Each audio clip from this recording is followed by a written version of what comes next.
And because the person that's telling you what they say is true is speaking eloquently, don't be deceived by that. Tell the truth. It was Steve's tour. Not it was going to be called the Kings of Comedy. It was Steve's tour. These are the guys opening for him. In the electrifying arena of comedy, where laughter reigns supreme, two titans have clashed, leaving audiences stunned and divided. Steve Harvey and Katt Williams, both household names in the comedy world, are locked in a no-holds-barred feud that's sending shockwaves through Hollywood. But what ignited this explosive rivalry, and who's winning the battle of wits and words? Strap in, folks, as we dive headfirst into the showdown of a lifetime. It's a feud that dates back to 2008, when Williams first challenged Harvey to a stand-up comedy showdown. Little did anyone know that this feud would evolve into a full-blown war of words, accusations, and revelations that would send shockwaves through Hollywood. I think Steve was taken back. He was like, whoa, I just came to a show. And then Katt was like, it's a comedy knockout, it's a fight. It all began when Williams issued a challenge to Harvey, daring him to join him in a stand-up comedy battle.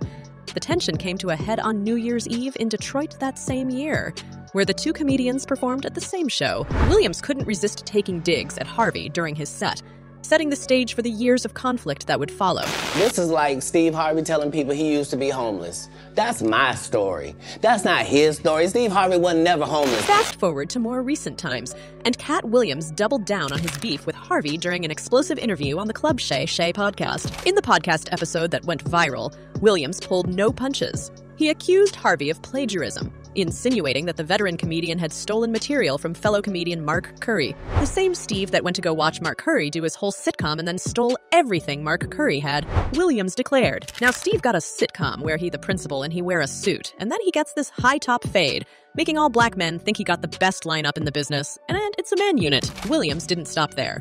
He also took aim at Harvey's ambitions beyond comedy.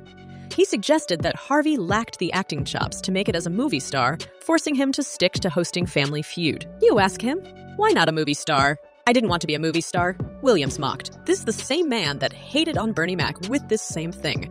There are 30,000 new scripts in Hollywood every year. Not one of them asked for a bumpkin black dude that can't talk good and look like Mr. Potato Head. There ain't none. You have to have range. Katt Williams didn't limit his accusations to Steve Harvey alone. He also targeted Cedric the Entertainer and Ricky Smiley, referring to them as a gang of lowbrow comedians. Cedric did the same thing. Cedric told you when you asked him, did you steal Katt Williams' joke? Yeah. He said, it don't line up. But where does Steve Harvey stand in the midst of these accusations and controversies?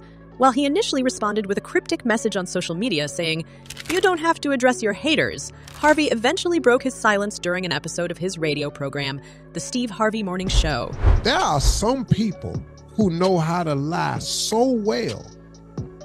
They know how to sprinkle in just enough truth. In his subtle but pointed response, Harvey warned his listeners about the dangers of believing half-truths wrapped in lies. He cautioned against being deceived by eloquent speakers who know how to sprinkle in just enough truth to make their lies convincing. It was a cryptic message that left many wondering whether Harvey would ever directly address the accusations leveled against him by Katt Williams. When you get surrounded or bombarded with negativity, you have a tendency to look at it, to focus on it. Man, you've really got to replace those thoughts. As the feud between Steve Harvey and Katt Williams rages on, the comedy world is left divided and fascinated by the drama unfolding before their eyes. It's a battle of egos, accusations, and revelations that shows no signs of slowing down. Will Harvey eventually respond directly to Williams' allegations, or will he continue to let the storm rage on around him? That's why, you know what the number one job of somebody that sold their soul in Hollywood is? What? Is to act like it didn't happen. And as the feud between continues to escalate, more and more comedians are coming forward to take sides in this epic battle of egos and accusations. It seems that Harvey's empire is slowly crumbling as the tide turns against him, with an increasing number of comedians lending their support to Williams. One of the latest comedians to join Katt Williams' camp is Gary Owen, who recently shared explosive stories of his own. In a candid interview on the Get Some with Gary Owen podcast, Owen compared his experience with Steve Harvey to feeling like he hadn't joined the Illuminati, a secret society Katt Williams had accused Ludacris of joining. Gary Owen revealed that he had initially believed he and Steve Harvey would partner up, but things took an unexpected turn. Instead of collaborating, Owen found himself hidden backstage doing voiceovers for Harvey's show. It was the same show that Katt Williams had mocked Steve Harvey for losing to Kelly Clarkson. Owen explained that working with Steve was impacting his income due to his stand-up schedule being squeezed. But the breaking point came when he landed a gig on the DeRay Davis-hosted Hip Hop Squares. To Owen's surprise, he made 4 times more money in just 3 episodes of Squares than he did in 2 weeks at Harvey's operation. I'm getting paid like SAG minimum. Minimum wage is what I got paid. And I'm going, I can't do this for another 2 weeks. I've already lost a bunch of money. I lost 2 weekends of work. The revelation from Gary Owen adds another layer to the growing list of comedians who have expressed their grievances against Steve Harvey. It seems that Harvey's reputation within the comedy world is taking a hit as more comedians share their less than pleasant experiences with him. His lover, another prominent figure in the entertainment industry, has also weighed in on Katt Williams' interview and the allegations against Steve Harvey. In his podcast, Some on Sun, Lover corroborated Williams' claim that Steve Harvey had mistreated Bernie Mac, one of the kings of comedy. According to Lover, Katt Williams revealed that he had been approached to join the original Kings of Comedy tour after Bernie Mac's exit. However, he turned down the opportunity due to Steve Harvey's alleged efforts to undermine Bernie Mac's pursuit of a successful television and movie career. You think I'm gonna let you shit on Bernie and then come get me? I'm the next king? You. Lover explained that Bernie Mac himself had shared this story with him, which only added credibility to Williams' claims. It seems that the rivalry between Steve Harvey and Bernie Mac ran deep, and Katt Williams is not alone in his belief that Harvey may have tried to overshadow the late comedy legend. You stop it.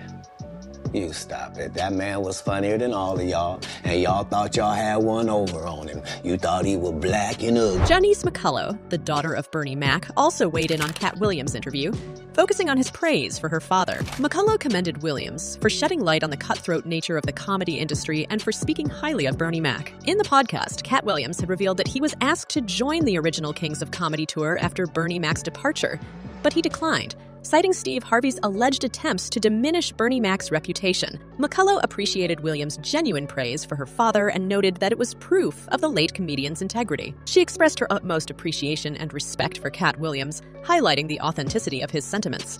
McCullough emphasized that she values genuine love and respect shown to her father, as it reflects the true character of the man she knew him to be. And just when you thought the feud couldn't get any more complex, enter Boosie Badazz, the Baton Rouge-born hip-hop renegade, who had a heartwarming story to share about Katt Williams. Boosie, whose real name is Torrance Hatch, nearly choked up as he recalled how Katt Williams had come to his aid when he needed it most. Boosie, freshly out of prison and desperately trying to find his way, found himself in a tight spot.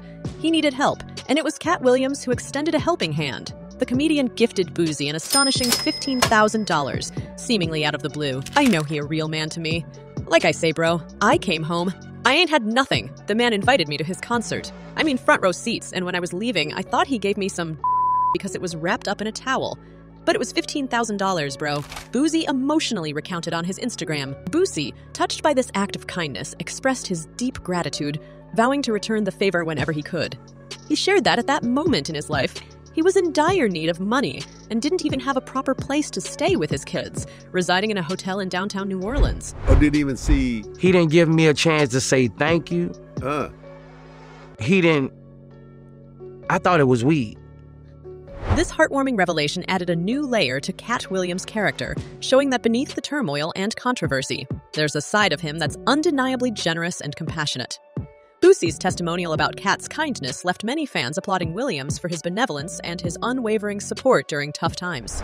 And he was like, man, more people need to talk about how generous Katt Williams is. Man. It's becoming increasingly evident that Katt Williams has garnered support, not just for his allegations against Steve Harvey, but also for his admiration of Bernie Mac.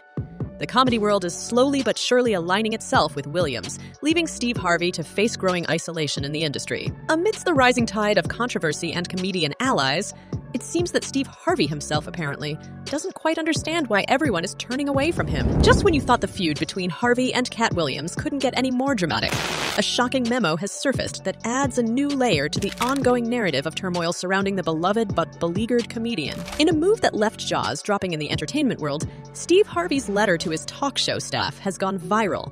The memo, which was leaked and posted by Robert Fader on his Chicago media blog, paints a troubling picture of Harvey's attitude towards his own team. In the letter, Harvey issues a stern directive instructing his staff not to approach him without an invitation. The memo reads, "Do not come to my dressing room unless invited. Do not approach me while I'm in the makeup chair unless I ask to speak with you directly.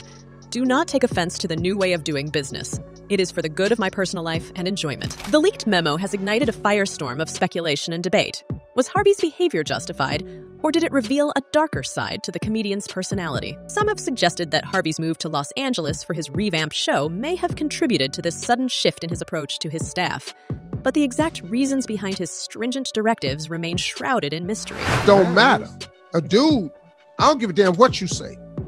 While many celebrities might issue an apology or clarification after such a letter goes public, Steve Harvey took a different approach. In an interview with Entertainment Tonight, he confirmed the authenticity of the email and explained his motives. Harvey claimed that he sent the email because he felt people were taking advantage of his open-door policy, constantly approaching him in his dressing room, hallways, or while he was in makeup. According to Harvey, the intention was to request his staff to respect his privacy and give him the freedom to move around the set without feeling overwhelmed. I just didn't want to be in this prison anymore where I had to be in this little room, scared to go out and take a breath of fresh air without somebody approaching me.